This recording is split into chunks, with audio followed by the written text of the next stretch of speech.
Bonjour à tous et bonjour à toutes, j'espère que vous allez bien.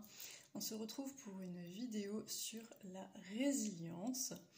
Je voulais juste vous dire merci à tous mes abonnés qui sont restés fidèles malgré ces quelques mois d'absence où j'ai été occupée à faire d'autres choses. Je fais tellement de choses que je ne peux pas tout faire en même temps. Donc voilà, j'ai un petit peu plus de temps pour reprendre les vidéos. Et j'en profite aussi pour vous dire que toutes mes vidéos sont gratuites, que je ne touche pas un centime sur les vidéos, d'accord ? Quand YouTube met des publicités, de temps en temps, vous allez voir des publicités, je n'ai absolument pas choisi de les mettre, je ne peux pas les enlever, d'accord ? C'est YouTube qui décide, donc excusez-moi pour ça. Je n'ai pas accès encore aux fonctionnalités qui me permettent de gérer en fait la publicité, et je ne touche rien dessus. Voilà, donc je vous remercie pour votre présence, vos likes, vos commentaires, c'est ça qui m'encourage à continuer, donc n'hésitez pas, parce que si on n'a pas de répondant en face, forcément on a des baisses de motivation et on se demande est-ce que c'est vraiment utile de continuer. Donc voilà, n'hésitez pas à liker, partager, commenter, et je vous en remercie infiniment. Donc aujourd'hui, on va parler de la résilience face aux épreuves. Alors, qu'est-ce que la résilience? Donc en physique, c'est la capacité à résister au choc et ou à reprendre sa forme initiale après un choc. Donc par exemple, j'ai un petit citron là. Si je lui mets un coup, il va reprendre sa forme initiale, d'accord? Ou si il est écrasé par trop de pression psychologique, pression au travail, tension, stress, voilà, il va reprendre sa forme initiale. Ok, donc ça, c'est la résilience du point de vue de la physique. Mais le verbe, non pas le verbe, le nom résilience vient de resilio resilere, qui est un verbe en latin, qui veut dire rebondir, rejaillir. Par exemple, si j'ai une balle et que je la jette par terre, elle va rebondir, d'accord ? Donc, d'un point de vue psychologique, ça va être la même chose, mais du point de vue psychologique et émotionnel. Ça va être capable de rebondir après un choc ou une épreuve qui vient nous bousculer ou qui nous met par terre.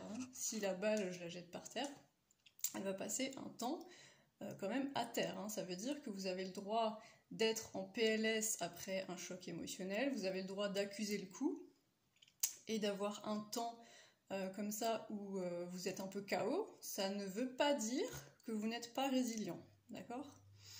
Donc ça c'est la première chose. Donc être résilient, ça ne signifie pas ne pas être blessé ou ne pas souffrir momentanément, ok ? Mon citron là, quand je le presse, il fait quand même la tronche, d'accord ? Avant de reprendre sa forme initiale, il y a quand même un temps où il n'est pas bien, d'accord ? Mais il est quand même résilient. Il va quand même retrouver sa forme initiale, d'accord ? Voilà, donc devenir résilient, ce n'est pas du tout devenir insensible, ok ? C'est plutôt avoir les ressources pour rebondir après une épreuve.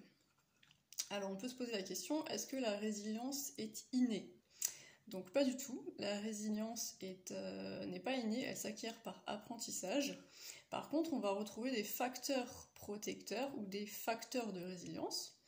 Par exemple, donc le premier, le plus important, ça va être un entourage soutenant, d'accord, des gens qui vous soutiennent pendant une épreuve et qui ne vous mettent pas la tête sous l'eau encore plus, en vous disant « Ah bah oui, c'est terrible ce que tu vis, oh là là, je sais pas comment je ferai à ta place, voilà, ça on n'a pas besoin. » D'accord ? Un entourage soutenant, c'est un entourage qui croit en vos capacités, justement, qui entend votre douleur, mais qui est là pour vous dire « T'inquiète pas », typiquement la maman qui va dire « Ça va aller ». D'accord, avec le temps, tout va rentrer dans l'ordre, tu vas t'en sortir, j'ai confiance en toi, j'ai foi en tes capacités, d'accord ? Un entourage soutenant, c'est un entourage qui vous dit ce genre de choses. Ensuite, on va avoir la capacité à exprimer ses émotions, d'accord ? Refouler, réprimer ses émotions n'aide pas du tout à être résilient.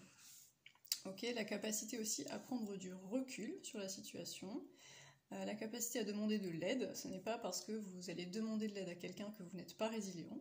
Okay.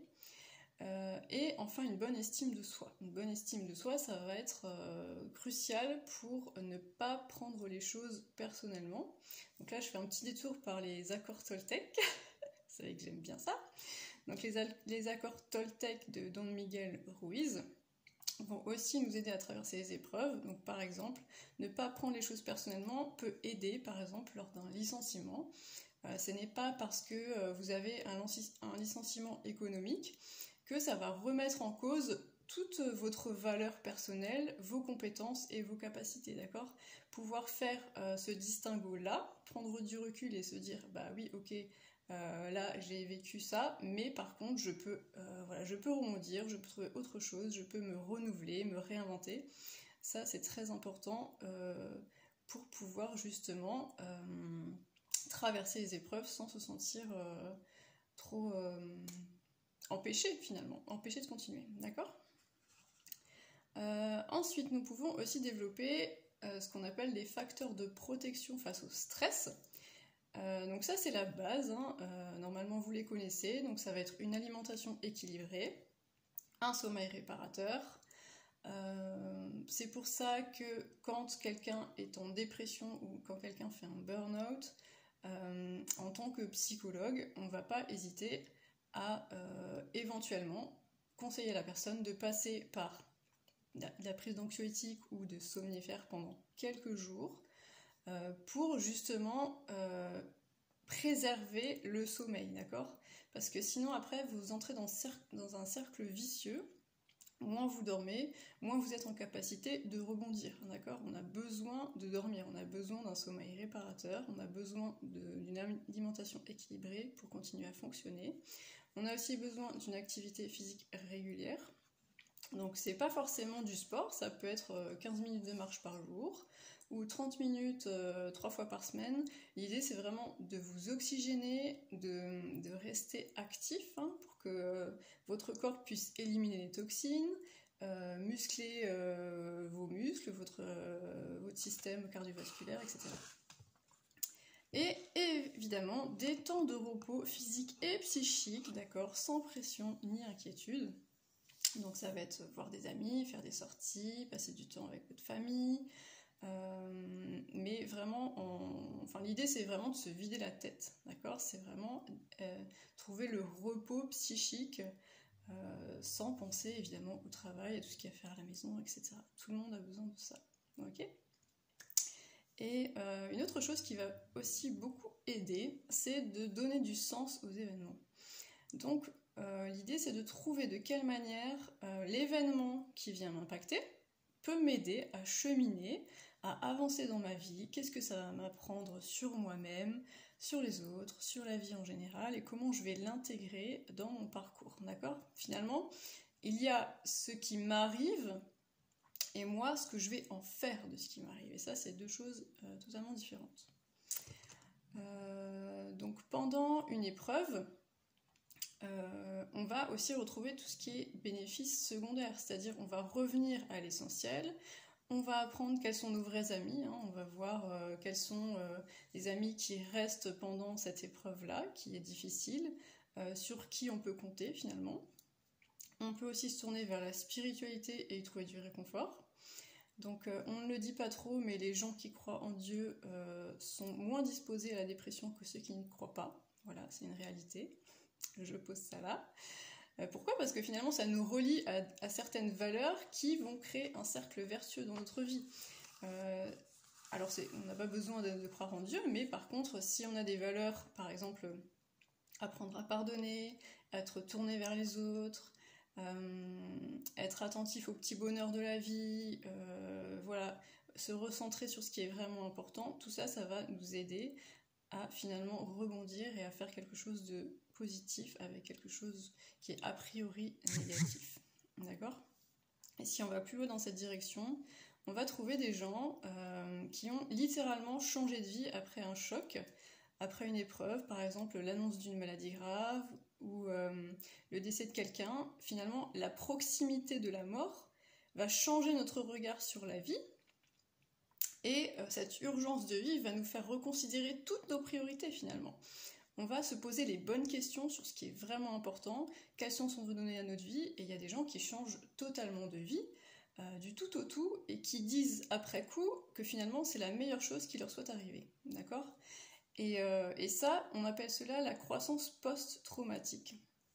Donc c'est quand on va développer une meilleure confiance en nous, un recentrage sur des valeurs personnelles fortes, quand on va améliorer nos relations après une épreuve, et s'ouvrir à une certaine transcendance, à la spiritualité, là aussi au sens de la vie. On va se poser des questions sur la vie, la mort, et moi dans tout ça, qu'est-ce que je fais de ce temps qui m'est imparti, de ce temps qui m'est alloué, d'accord ? Quand on a la tête dans le guidon, on ne va pas forcément se poser toutes ces questions quand on est dans le quotidien, mais par contre, quand la vie vient nous arrêter, c'est là qu'on se dit, bon, où j'en suis ? Est-ce que je fais vraiment ce que j'ai envie de faire ? Est-ce que c'est vraiment cette vie-là que j'ai envie de mener ? D'accord ? Donc voilà, c'était ma petite vidéo du jour. Sur ce, je vous souhaite une très bonne journée et je vous dis à très bientôt. Bye bye.